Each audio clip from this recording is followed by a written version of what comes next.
Lo dijo él. A primera hora. 7:46. Poco se habla de los retos en materia ambiental, o sea, en un país en el que la discusión del denominado círculo rojo, es decir, que los opinadores, que la prensa, que los políticos, etcétera, está vinculada al ámbito político, y frente a la crisis de inseguridad que estamos enfrentando y la crisis económica, etcétera, hay temas que son igualmente importantes, pero que probablemente no tienen la misma visibilidad, y uno de esos son los temas ambientales.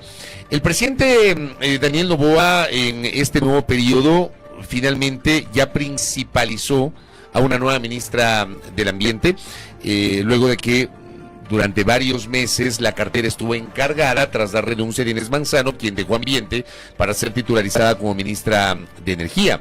Le quiero preguntar a la ingeniera ambiental Carolina Zurita Lagos, ella es especialista en esta materia, cuáles son desde su punto de vista los retos que va a enfrentar o que debe enfrentar el presidente Noboa en este periodo de 4 años. Carolina, bienvenida, le saludamos mi compañera Andrea Orbi, quien le habla Fabricio Vela. ¿Cómo le va? Buenos días. Buenos días, Andrea, Fabricio, muchísimas gracias por ese espacio y un saludo muy fraterno a toda su audiencia. Gracias a usted por la gentileza. Perfecto. Sí, yo creo que primero quiero agradecer mucho por el espacio porque, como usted bien dice, son temas que no siempre se ponen en la agenda y cuando se colocan desde el punto de vista especialmente como de la parte muy romántica, ¿no? Entonces eso a veces nos limita en mirar los retos técnicos y los retos reales y que impactan nuestra vida diaria.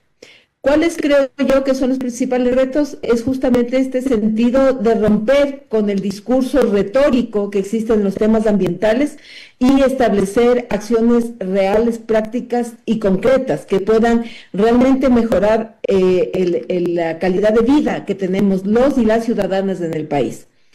Yo he establecido como 6 elementos principales de estos grandes problemas que tenemos como país, que son, primero, la contaminación que está asociada obviamente a actividades humanas.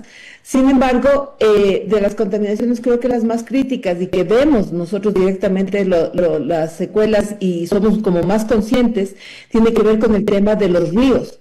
Tenemos más del 80, entre el 60 y el 80%, dependiendo de las ciudades, se vierten directamente las descargas de las casas a los ríos.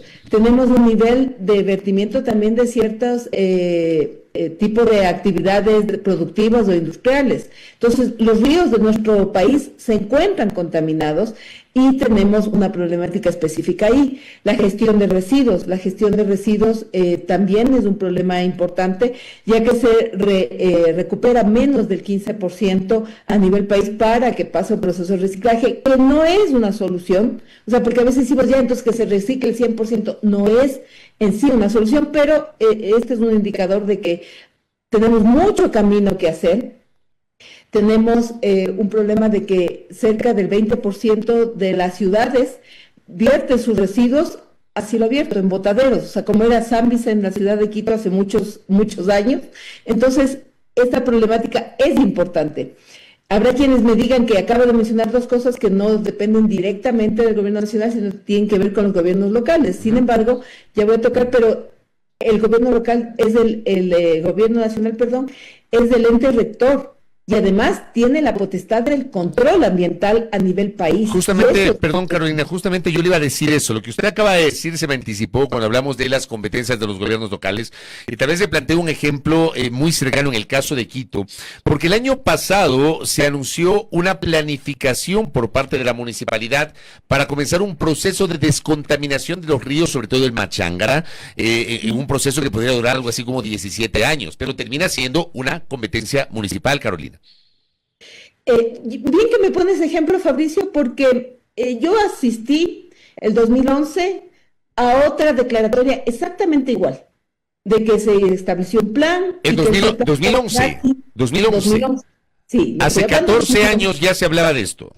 Y que se iba a descontaminar, y que se iba a controlar el 100% de las descargas de la ciudad en 15 años. Entonces, sí, es una competencia local, tiene toda la razón.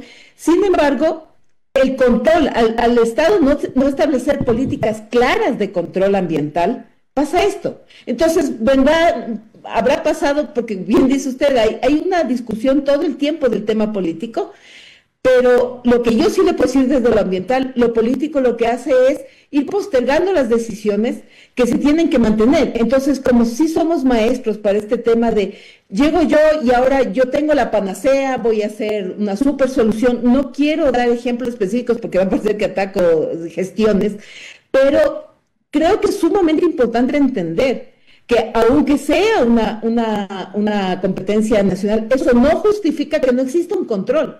Y yo sí creo que en esa parte, en la contaminación de ríos, en el tema de residuos, el gobierno del presidente Noboa tiene un reto gigantesco. Esperamos todos quienes trabajamos en el tema ambiental que el tema de control sea un tema que se pueda especificar desde la parte técnica. Vea que todavía voy en el segundo tema. Tenemos el tema de la pérdida de biodiversidad, de bosques, y esto también es un tema sumamente sensible porque hay muchos quienes vivimos en ciudades que no le tomamos del peso. Pero cuando nos estamos muriendo de calor o cuando nos estamos inundando, cuando hay deslaves, ahí deberíamos de entender que eso también va asociado a que hemos ido perdiendo cobertura vegetal alrededor de las ciudades y también árboles dentro de las ciudades, y eso también genera que sean más calientes o que sean extremadamente frías, o sea, este termostato que te hemos dañado. Además de Ecuador, el momento que no actúa de forma concreta en estos aspectos, también va perdiendo la oportunidad de los temas que tienen que ver con bioeconomía, que como país está demostrado en muchísimos estudios desde la parte de la academia de que la bioeconomía es un elemento que es fundamental para el desarrollo del país. Tenemos un quinto problema, todo lo que es asociado a riesgos climáticos, lo hemos visto en los últimos años, hemos visto cómo ha habido deslaves, cómo ha habido inundaciones, cómo ha habido sequías, cómo hemos tenido apagones por los temas de las sequías, cómo en unos meses estamos muriéndonos de calor y sin luz, y otros meses nos estamos inundando y lamentando pérdidas materiales y en algunos casos humanas. Entonces, los riesgos climáticos son temas fundamentales que se van a tener que considerar. Y un tema que, si bien es cierto, está asociado con la contaminación, pero lo he querido poner aparte, es la minería ilegal. Yo creo que es un tema que se ha hablado muchísimo, pero desde la parte ambiental existen grandes retos. Todo esto yo sí quisiera englobarlo en dos cosas. Primero, el control ambiental. Sí, hay una parte que tiene que ver con toda la parte de permisología, pero que ha quedado en eso, en que la regularización ambiental y todos, los instrumentos que se toman desde ese punto de vista son considerados o sea, papeles, documentos, no realmente instrumentos para la gestión ambiental y garantizar la reducción de los impactos. Ahora, ¿cómo podemos garantizar que esos que son documentos con los que se emite un permiso, porque es casi como cuando pasa la licencia, ¿no? Yo cuando está llegando el día que toca hacer la licencia, me acuerdo que el carro tiene que estar bien para pasar la revisión, tengo que correr a hacer los pagos, o sea, estoy en todo el tema, pero realmente todos los días hago lo que tengo que hacer para evitar que el carro, funcione correctamente. Ese es más o menos el símil que quiero hacer al tema ambiental. Yo saco el permiso ambiental y esos instrumentos yo los tengo que implementar, gestionar, controlar y mejorar durante todo el tiempo de mi gestión en cualquier aspecto, actividad humana que esté haciendo, desde que vende una tienda hasta que tenga una extracción minera, petrolera, etcétera. Carolina. Entonces, perdón, Andrea, síganos. Sí, quisiera yo, incluso por honor al tiempo, porque entiendo que hay un montón de temas que se quedan también sueltos respecto del clima, del ambiente, de esto que estamos tratando en este momento, pero yo quisiera, ahora hablábamos de políticas públicas respecto de estos grandes 6 problemas que nos ha mencionado, pero más allá de eso, en las acciones a corto, mediano plazo, ¿cuáles son los retos a los que se enfrenta el gobierno nacional, teniendo en cuenta, por ejemplo, que hay ahora mismo una consulta popular? Yo no sé si ustedes tienen más información sobre lo que decidimos nosotros en esta consulta popular de dejar bajo tierra el bloque 43 del Yasuní. No sé si ustedes ya conocen cómo se encuentra el estado de la explotación petrolera en ese sector,